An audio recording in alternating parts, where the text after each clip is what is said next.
এখন আমি তোমাদের খুবই গুরুত্বপূর্ণ একটা ম্যাথ, তোমাদের বইয়ের উদাহরণের 5 নাম্বার ম্যাথটা সমাধান করাবো। তো এই ম্যাথটা তোমরা একটু খেয়াল করো। এখানে তোমাদের দেখো একটা আই সেকশনের বিমের শিয়ার পীড়ন ডায়াগ্রাম অঙ্কন করতে বলছে, ঠিক আছে। অর্থাৎ এখানে তোমাদের বলা আছে যে হচ্ছে আহ দেখো কি বলা আছে, পড়ি। চিত্রে 5 মিটার স্প্যান বিশিষ্ট একটি বিমের আই সেকশনের বিমের উপর প্রতি মিটারে 2200 কিলোনিউটন লোড সমভাবে বিস্তৃত থাকলে, ঠিক আছে। তো এখানে আমাদের লোডটা কিসে দেওয়া আছে, কিলোনিউটনে দেওয়া আছে। ওকে, তাহলে 200 কিলোনিউটন লোড সমভাবে বিস্তৃত থাকলে গভীরতার প্রতি 5 সেন্টিমিটার পর পর পীড়ন নির্ণয় করে পীড়ন ডায়াগ্রাম অঙ্কন করো। তো এক্ষেত্রে স্পেসিফিক করে বলে নাই তোমাদের হচ্ছে বেন্ডিং পীড়ন ডায়াগ্রাম নাকি শিয়ার পীড়ন ডায়াগ্রাম। তো তোমাদের বইয়ের যে অ্যান্সারটা দেওয়া আছে সেই অনুযায়ী বোঝা যাচ্ছে যে এখানে তোমাদের শিয়ার পীড়ন ডায়াগ্রামটা অঙ্কন করতে বলছে, ঠিক আছে। তো চলো আমরা শিয়ার পীড়ন ডায়াগ্রামটা অঙ্কন করি এখন। তাহলে আমরা প্রথমে আমরা কি করব, শিয়ার পীড়নের সূত্রটা লিখে নিব। শিয়ার পীড়নের সূত্র হচ্ছে VQ ডিভাইডেড বাই IB। ওকে, তাহলে এখান থেকে আমাদের সেম ওই যে আগে একটা কিন্তু আমরা আই সেকশনের ম্যাথ করছিলাম সেটার মতো হুবহু এটাও হবে। এখান থেকে আমাদের বাকি যে জিনিসগুলো সেগুলো আমাদের বের করে নিতে হবে, ঠিক আছে। তো প্রথমে আসো আমরা এখান থেকে ভি এর মানটা বের করে নিই। যেহেতু আমাদের কি বলছে, এটা একটা সাধারণভাবে স্থাপিত বিম এবং প্রতি মিটারে কি বলছে 200 কিলোনিউটন বল কাজ করতেছে প্রতি মিটারে, ঠিক আছে। তাহলে ওমেগার ভ্যালু হচ্ছে 200 কিলোনিউটন পার মিটার। তাহলে আমাদের এখানে ভি হবে হচ্ছে ওমেগা এল ডিভাইডেড বাই 2। তাহলে ওমেগা হচ্ছে 200, এল হচ্ছে আমাদের 5 মিটার, না 5 মিটার ভাগ হচ্ছে 2। তাহলে আমাদের ভি এর ভ্যালু হবে হচ্ছে 500 কিলোনিউটন। ভি হচ্ছে 500 কিলোনিউটন। ওকে, এখন আমাদের কি লাগবে, আই লাগবে, ঠিক আছে। আচ্ছা, আই এর আগে আমাদের কি লাগবে, দেখো আমাদের আই এর আগে আরেকটা জিনিস লাগবে, সেটা হচ্ছে আমাদের নিরপেক্ষ অক্ষটা কোথায় আছে সেটা আমাদের চিহ্নিত করতে হবে, ঠিক আছে। তো এক্ষেত্রে নিরপেক্ষ অক্ষ অবশ্যই আমাদের কি হবে, যে সেকশনই হোক সেই সেকশনের ভরকেন্দ্র দিয়ে থাকবে। তাহলে এখানে আমাদের নিরপেক্ষ অক্ষটা অর্থাৎ নিউট্রাল অ্যাক্সিসটা কোন জায়গা দিয়ে হবে, ইনাটা হবে হচ্ছে আমাদের এই সেকশনের ভরকেন্দ্র দিয়ে। তাহলে আমি তোমাদের একটু আগের ম্যাথটাই কিন্তু বলছিলাম যে কোন একটা সেকশন যদি দুইটা অক্ষেই প্রতিসম হয় অর্থাৎ এক্স অক্ষে এবং ওয়াই অক্ষে, তাহলে আমাদের ভরকেন্দ্র আমাদের ওই সেকশনের একদম মাঝখানে হবে। তাহলে এটাও আমাদের দুই অক্ষে প্রতিসম। দেখো আমাদের এদিক দিয়ে যদি আমরা মাঝখান দিয়ে লাইন টানি, তাহলে উপরে যে পরিমাণ সেকশন নিছো সেই পরিমাণ সেকশন থেকে আবার মাঝখান দিয়ে এদিক দিয়ে লম্বাভাবে লাইন টানলে এই সাইডে যে পরিমাণ সেকশন থাকছে এই পরিমাণে, এই সাইডেও সেই পরিমাণই সেকশন থাকছে। ওকে, তাহলে আমাদের এই ভরকেন্দ্র কোথায় হবে, একদম মাঝখানে হবে। তাহলে নিচে থেকে আমাদের এখানে 5 সেন্টিমিটার, এখান থেকে পর্যন্ত 30, এবং এখান থেকে পর্যন্ত 5, তাহলে টোটাল উপর থেকে নিচ পর্যন্ত কত 40। তাহলে নিউট্রাল অ্যাক্সিস কত থাকবে, 40 এর অর্ধেকে। তাহলে 40 ভাগ 2, 20 সেন্টিমিটার আমাদের নিউট্রাল অ্যাক্সিস থাকবে। তাহলে এখন আমাদের আই এর মান বার করার নিয়মটা আমি তোমাদের কি বলছিলাম, আই এর মান বার করার নিয়ম এটার ক্ষেত্রে আমি বলছিলাম শুধু আই সেকশনের ক্ষেত্রে এটা প্রযোজ্য, ঠিক আছে। তোমরা কি করবা, এটাকে এই বরাবর একটা কাল্পনিক অক্ষ কল্পনা করবা, ঠিক আছে। এই বরাবর একটা মানে রেখা কল্পনা করবা আর কি, ঠিক আছে। তাহলে দেখো এই পুরোটা কি হয়ে যাচ্ছে, একটা আয়তক্ষেত্র হয়ে যাচ্ছে। তাহলে আয়তক্ষেত্রের ভরকেন্দ্র মোমেন্ট অফ ইনারশিয়া নির্ণয়ের সূত্র কি, বিডি কিউব ভাগ 12। তাহলে এই ক্ষেত্রে আমাদের এই পুরো আয়তক্ষেত্রের বি কি, বি হচ্ছে প্রস্থ, তাহলে প্রস্থ হচ্ছে 25 সেন্টিমিটার। তাহলে 25 ইন্টু ডি হচ্ছে এর নিচে থেকে উপর পর্যন্ত 40, ঠিক আছে। তাহলে 40 এর উপর কিউব ভাগ 12। কিন্তু এখানে আমাদের এই পাশের এই অংশ আর এই পাশের অংশটা কি, ফাঁকা না, ফাঁকা কিন্তু। তাহলে ফাঁকা অংশ কি করতে হয়, আমাদের বাদ দিয়ে দিতে হয়। তাহলে মাইনাস, আবার এই দুই অংশের জন্য কি করতে হবে, মোমেন্ট অফ ইনারশিয়া যেটা হবে সেটা বাদ দিয়ে দিতে হবে।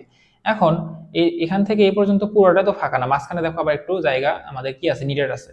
তাহলে এই অংশটা যদি আমরা এই যে এখান থেকে এই অংশটুকুর মাঝখান থেকে বাদ দিয়ে দিই, তাহলে ফাঁকা অংশের আমরা প্রস্থ পেয়ে যাবো না। অর্থাৎ এই পুরোটা হচ্ছে 25, এই মাঝখান থেকে এটা কত 5 সেন্টিমিটার। তাহলে 5 সেন্টিমিটার বাদ দিলে এই দুই পাশের জন্য কতটুকু থাকতেছে, প্রস্থ 20 সেন্টিমিটার থাকতেছে, ঠিক আছে। অর্থাৎ 25 থেকে মাঝখানের এইটুকু বাদ দিলে থাকতেছে 25 সেন্টিমিটার প্রস্থ।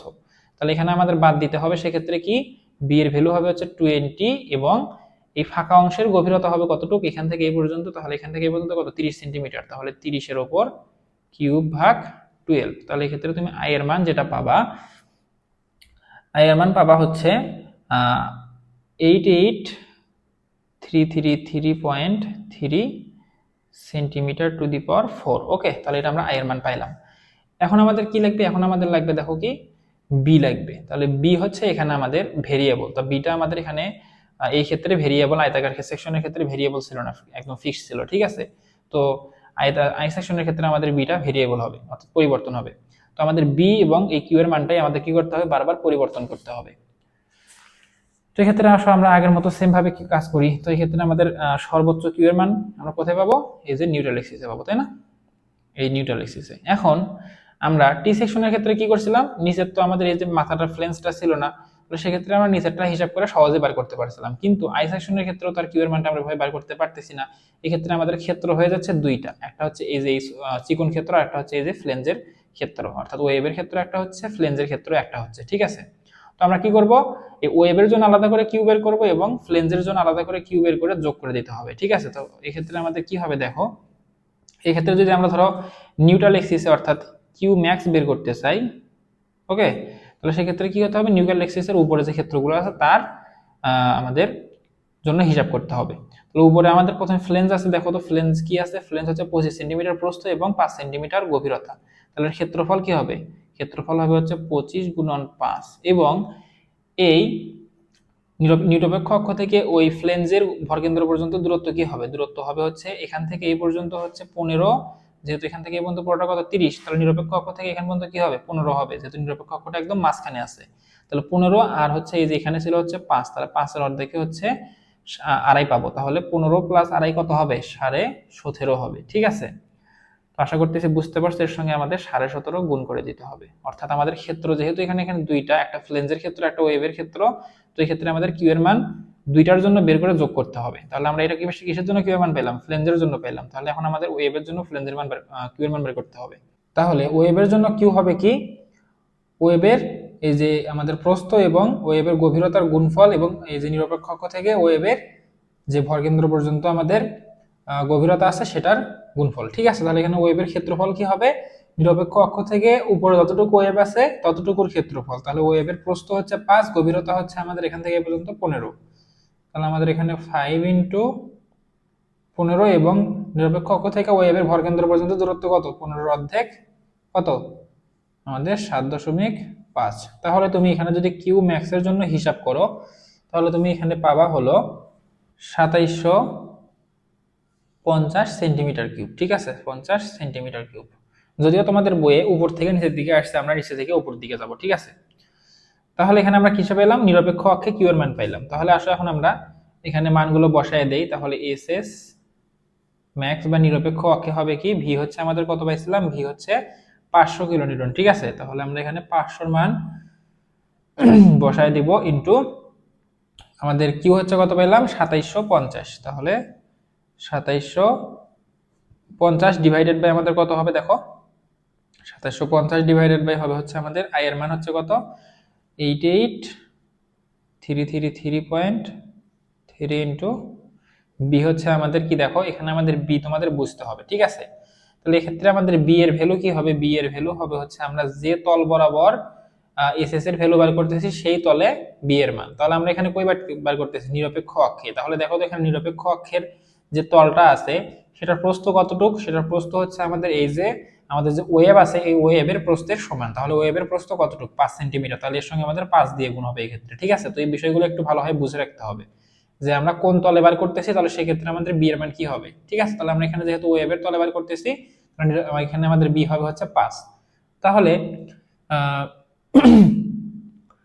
তোমরা যদি এটা হিসাব করে বের করো তাহলে পাবা হলো 3.11 কিলো নিউটন পার সেন্টিমিটার স্কোয়ার, ঠিক আছে। এখন তাহলে আমরা এটা কিসে পেলাম, নিরপেক্ষ অক্ষ পেলাম। এখন আমাদের প্রশ্নে বলা ছিল যে 5 সেন্টিমিটার পর পর বের করে পীড়ন ডায়াগ্রাম বা শেয়ার পীড়ন ডায়াগ্রাম অঙ্কন করার জন্য। তাহলে আমরা এখন কি করব, 5 সেন্টিমিটার উপরে চলে যাব। তাহলে এই তল বরাবর কি হবে, এই তল বরাবর আমাদের এখন কিউ এর ভ্যালু বার করতে হবে। তাহলে আসলে আমরা কিউ এর ভ্যালু আবার বার করি, Q is equal to Q5 লিখি এখন আমরা, ঠিক আছে। তো নিরপেক্ষ তল থেকে 5 সেন্টিমিটার উপরে, তাহলে Q5 কি হবে, Q5 হবে হচ্ছে আমাদের দেখো Q5 এর জন্য ক্ষেত্র কয়টা, এই যে আমাদের ওয়েভের জন্য একটু আছে এবং ফ্লেঞ্জ পুরোটা আছে উপরে, ঠিক আছে। তাহলে ফ্লেঞ্জ আগেরটার মতো সেম একই জিনিসই, তাহলে এখানে আমাদের আগেরটার মতোই হবে 25 গুণন 5 গুণন আমাদের 17.5ই হবে, ঠিক আছে। যেহেতু আমাদের দেখো এখান থেকে আমাদের ক্ষেত্রফল কি হবে 25 গুণন 5 এবং নিরপেক্ষ তল থেকে ভরকেন্দ্র পর্যন্ত দূরত্ব ওই 17.5ই হবে, ঠিক আছে। এখন আমাদের চেঞ্জ হবে হচ্ছে এই যে ফ্লেঞ্জের এখানে, এই ক্ষেত্রে কি হবে দেখো, আগে আমাদের হচ্ছে তোমার হচ্ছে ফ্লেঞ্জের যে মাপটা আমরা মনে এখানে একটু ভুল লিখছি, এটা ঠিকই আছে 15ই হবে, ঠিক আছে। তাহলে এই ক্ষেত্রে আমাদের ফ্লেঞ্জের মাপটা দেখো কি হলো, আমরা কি করলাম এখন 5 সেন্টিমিটার উপরে যায় এখন পীড়ন বের করতেছি, যেহেতু 5 সেন্টিমিটার পর পর পীড়ন শেয়ার পীড়ন বের করতে বলছে। তাহলে 5 সেন্টিমিটার যখন আমরা উপরে চলে গেলাম, আগে এখান থেকে আমাদের এই যে ওয়েভটার গভীরতা ছিল 15 সেন্টিমিটার, এখন আমাদের 5 সেন্টিমিটার যেহেতু উপরে চলে গেলাম, তাহলে কি হয়ে যাবে, গভীরতা কমে যাবে না? কমে যাবে কিন্তু। তাহলে এখান থেকে এ পর্যন্ত তখন কি হবে, আগে ছিল 15, এখন হবে হচ্ছে 10। তাহলে আমাদের প্রস্তুত 5ই থাকবে ফ্লেঞ্জের এটা, আর এটা হবে হচ্ছে আমাদের 10। তাহলে এটার সঙ্গে 10 গুণ করলে আমরা ওয়েভের ক্ষেত্রফল পাবো। এবং নিরপেক্ষ অক্ষ থেকে ভর কেন্দ্র পর্যন্ত দূরত্ব হবে, প্রথমে নিরপেক্ষ অক্ষ থেকে তল পর্যন্ত দূরত্ব হচ্ছে 5 প্লাস এখান থেকে এই পর্যন্ত কত, 10। তাহলে 10-এর অর্ধেকে আবার এই পর্যন্ত, তাহলে টোটাল নিরপেক্ষ অক্ষ থেকে এই পর্যন্ত কি হবে, এখান থেকে এই পর্যন্ত 5, আবার এখান থেকে এই পর্যন্ত 5, তাহলে টোটাল 10। ঠিক আছে, তাহলে এটা যদি আমরা হিসাব করি কিউ এর মান, তাহলে আমরা Q5 যেটা পাবো সেটা হচ্ছে 2687.5। ঠিক আছে, কত, 2687.5 সেন্টিমিটার কিউব। ওকে, তাহলে আসলে এখন আমরা কিউ SS5 বার করি। SS5 হবে হচ্ছে, সব মান একই থাকবে, খালি কিউ এর মান আর বির মানটা পরিবর্তন হবে। তাহলে এখানে আমাদের 2687.5 ডিভাইডেড বাই হচ্ছে 88,333.3 ইন্টু, এখানেও কিন্তু আমাদের 5 হবে, কারণ কিন্তু কি এই তলটা আমাদের 5 সেন্টিমিটারই আছে এখন পর্যন্ত। তাহলে এটা যদি আমরা হিসাব করি, তাহলে আমরা মান পাবো হলো 3.04 কিলোনিউটন পার সেন্টিমিটার স্কয়ার। ওটা তোমরা লিখে নিও। এখন আমরা কি করব, কিউ এর মান 10 সেন্টিমিটার উপরে নির্ণয় করব, অর্থাৎ আরো 5 সেন্টিমিটার উপরে চলে গেলাম। ঠিক আছে, তাহলে এই ক্ষেত্রে এখন কি হবে দেখো তো, আমাদের ফ্লেঞ্জ তো আর পরিবর্তন হচ্ছে না, ফ্লেঞ্জ আগের মতোই থাকবে, 25 গুণ 5 গুণ 17.5। ঠিক আছে, এখন তাহলে আমাদের কি হবে, এখানে আমাদের এর সঙ্গে আমাদের ওয়েভটা যোগ করে দিতে হবে। এখন আমাদের ওয়েভটা কি হচ্ছে দেখো তো, আমরা প্রথমে 5 সেন্টিমিটার উপরে উঠলাম, তখন গভীরতা হয়ে গেল 10, আবার 5 সেন্টিমিটার উপরে উঠলাম, তাহলে গভীরতা হয়ে গেল এখন 5। তাহলে গভীরতাও 5, প্রস্থও 5, তাহলে ক্ষেত্রফল কি হবে, 5 গুণন 5। এবং নিরপেক্ষ তল থেকে ভর কেন্দ্র পর্যন্ত দূরত্ব এখন কি হবে দেখো তো, নিরপেক্ষ তল থেকে এই যে এই তল পর্যন্ত উচ্চতা হচ্ছে 10 সেন্টিমিটার, এবং এই তল থেকে আমাদের এখান থেকে এই পর্যন্ত গভীরতা কত, আমাদের এই ক্ষেত্রে 5 সেন্টিমিটার। তাহলে এর ভর কেন্দ্র কত হবে, 5-এর অর্ধেকে আড়াই। তাহলে এখান থেকে এই পর্যন্ত 10, আর এখান থেকে এই পর্যন্ত আড়াই, তাহলে কত দিয়ে গুণ করতে হবে, 12.5 দিয়ে। ঠিক আছে, তাহলে তুমি যদি এটাকে গুণ করো, তাহলে পাবা হলো, আমাদের হচ্ছে নিরপেক্ষ অক্ষ থেকে 10 সেন্টিমিটার উপরে পাবা হলো 2500। ঠিক আছে, তাহলে কিউ পাবা হচ্ছে 2500 সেন্টিমিটার কিউব। তাহলে SS10 তুমি এখন বার করো, 500 ইন্টু 2600। তোমরা বিষয়গুলো একটু বুঝে বুঝে, সরি 2600 না, এখন কি হবে 2500, বুঝে বুঝে একটু মাথায় নেওয়ার চেষ্টা করো, তাহলে আশা করতেছি খুব ভালো হবে, জিনিসটা তোমরা অনেকদিন মনে রাখতে পারবা। এক্ষেত্রেও কি হবে আমাদের দেখো তো, যে তল বরাবর এসএস এর ভ্যালু বের করতেছি, সেই তলের আমাদের একই, সেই তলের প্রস্থ হচ্ছে 5 সেন্টিমিটারই আছে, তাহলে এখানেও 5ই হবে। ঠিক আছে, তাহলে SS10 ইজ ইকুয়াল টু আমরা পাবো, যদি আমরা হিসাব করি, সেক্ষেত্রে হিসাব করলে আমরা মান পাবো এটার ক্ষেত্রে এটা পাওয়া যাবে হচ্ছে 2.83। ঠিক আছে, কত, 2.83 এখন কি হবে, কিলোনিউটন পার সেন্টিমিটার স্কয়ার। ওকে, এবার আমাদের SS15। ওকে, তো এই SS15টা তোমাদের একটু খুব ভালোভাবে বুঝতে হবে। কি বুঝতে হবে একটু পরে আমি তোমাদের বলতেছি। দেখো, তাহলে SS15 এর ক্ষেত্রে কিউ কি হবে, কিউ হবে হচ্ছে আমাদের নিরপেক্ষ তল থেকে 15, অর্থাৎ এই যে একদম ওয়েভ এবং ফ্লেঞ্জ যে জায়গায় মিলিত হয়েছে সেই জায়গাতে। তো এই ক্ষেত্রে আমাদের দেখো তো ওয়েভ একদম শেষ হয়ে গেল। ঠিক আছে, এখানে কিন্তু আমাদের সরি ওয়েভ শেষ হয়ে গেল। হ্যাঁ, তাহলে এখানে আমাদের শুধু থাকতেছে কি ফ্লেঞ্জের ক্ষেত্রফল।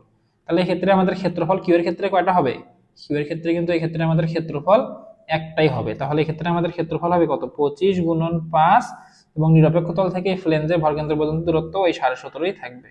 ওকে, তাহলে এখানে আমাদের কিউ এর মান আমরা পাবো হলো 2187.5 2187.5 সেন্টিমিটার কিউব। ঠিক আছে, তো এই ক্ষেত্রে আমরা কি পাবো, এই ক্ষেত্রে আমরা এসএস এর ভ্যালু পাবো হচ্ছে 2টা। কি জন্য 2টা পাবো দেখো তো, এখানে আমাদের তল হচ্ছে 2টা, একটা হচ্ছে ওয়েভের তল 5 সেন্টিমিটার, আর একটা হচ্ছে ফ্লেঞ্জের তল 25 সেন্টিমিটার। তাহলে এখানে B1 হচ্ছে 5 সেন্টিমিটার, এবং B2 হচ্ছে 25 সেন্টিমিটার। ওকে, কি জন্য, কারণ এই জায়গায় ফ্লেঞ্জ এবং ওয়েভ মিলিত হয়েছে, তাহলে এখানে তল কয়টা, 2টা, একটা হচ্ছে ওয়েভের জন্য তল 5 সেন্টিমিটার, একটা হচ্ছে ফ্লেঞ্জের জন্য তল 25 সেন্টিমিটার। ঠিক আছে, এভাবে তোমরা মনে রাখতে পারো। তাহলে এখানে আমরা কি পাবো, মান পাবো 2টা, কারণ এখানে আমরা বি একবার 5 বসায় মান পাবো, আর একবার 25 বসায় মান পাবো। তাহলে প্রথমে আসলে আমরা 5 বসায় মানটা বার করি। তো এক্ষেত্রে আমাদের সবকিছু আগের মতোই সেমই থাকবে, 500 ইন্টু এখানে আমাদের কিউ পাইলাম কত, 2187.5, এবং আমাদের এ আই ছিল হচ্ছে 88,333 0.3 ইন্টু, এক্ষেত্রে আমরা ধরো একবার 5 বসায় মান পাবো হচ্ছে কত পাওয়া যাবে এটা এটার মান পাওয়া যাবে হলো 2.48। ঠিক আছে, কত 2.48 কিলোনিউটন পার সেন্টিমিটার স্কয়ার। এখন আমরা এস এর মান 50 নিয়ে আবার আরো একটা পাবো, সেটা কি পাবো, সেটা পাবো হচ্ছে 500 ইন্টু 2187.5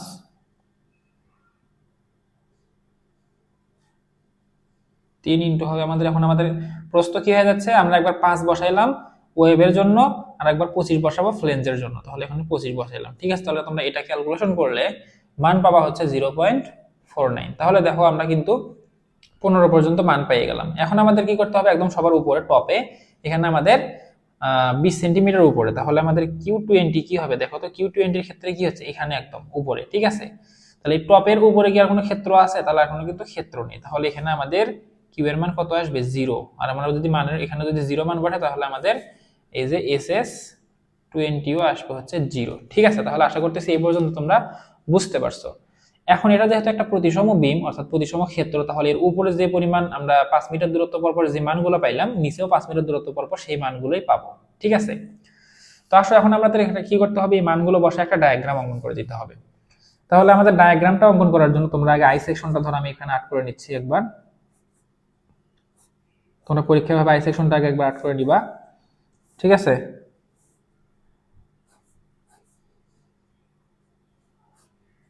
আর্ট করে নেওয়ার পর সাইডের অঙ্ক একটা দাগ দিবা। ঠিক আছে, এবং নিরপেক্ষ অক্ষটা চিহ্নিত করবা।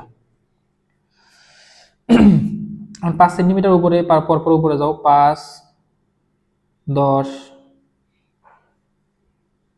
15, যদি আমাদের একটু মিললো না, এটা হচ্ছে 20। ঠিক আছে, তাহলে এটা হচ্ছে আমাদের 20, 15, 5,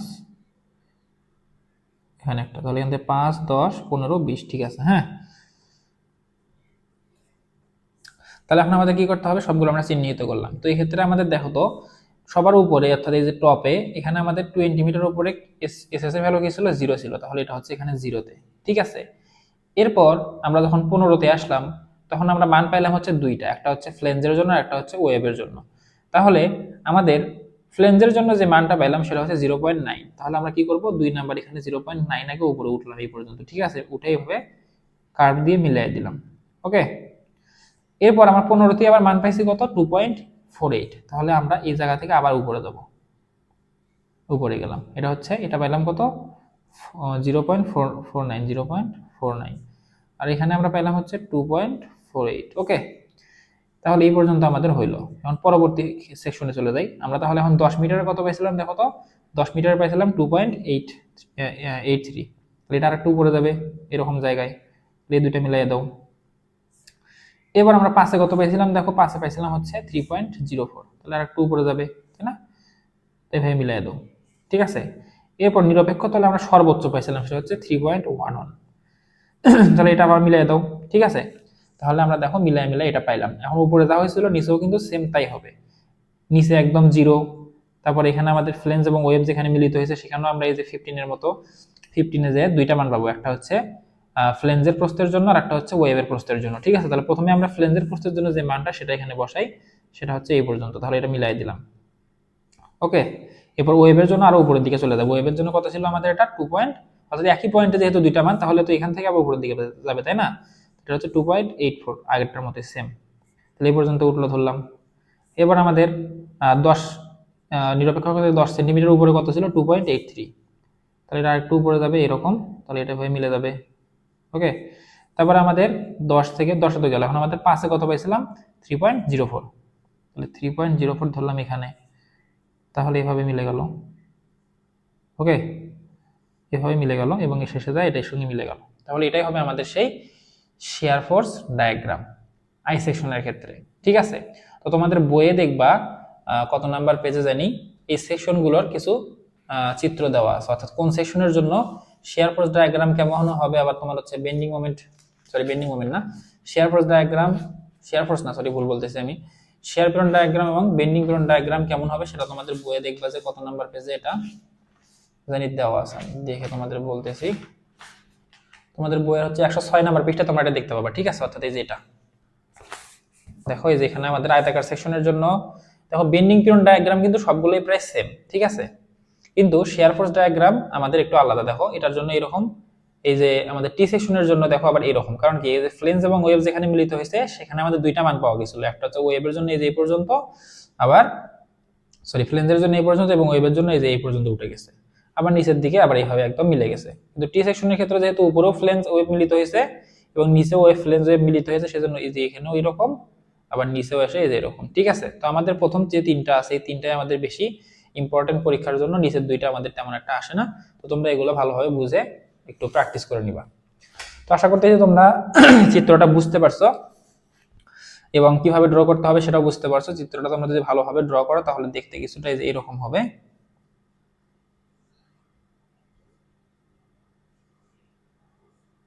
বইয়ে যেটা তোমরা দেখলে, ঠিক আছে, এরকম ভালো করে ড্র করবা তোমরা একটু, ঠিক আছে। তো এই হচ্ছে আমাদের মোটামুটি এই অধ্যায়ের ইম্পর্টেন্ট ম্যাথগুলো ছিল। এখন আমি তোমাদের আর একটা ম্যাথ পরবর্তীতে আমি করে দিব, সেটা হচ্ছে তোমাদের উদাহরণ 1 নাম্বার ম্যাথ, ঠিক আছে। তো এই ম্যাথটা একটু বড় ম্যাথ, আমি হচ্ছে ওটা এর পরের ক্লাসে ওটা করাই দেবো ইনশাআল্লাহ। তো ঠিক আছে, আমি এই ক্লাসটা এখানে শেষ করছি। আল্লাহ হাফেজ।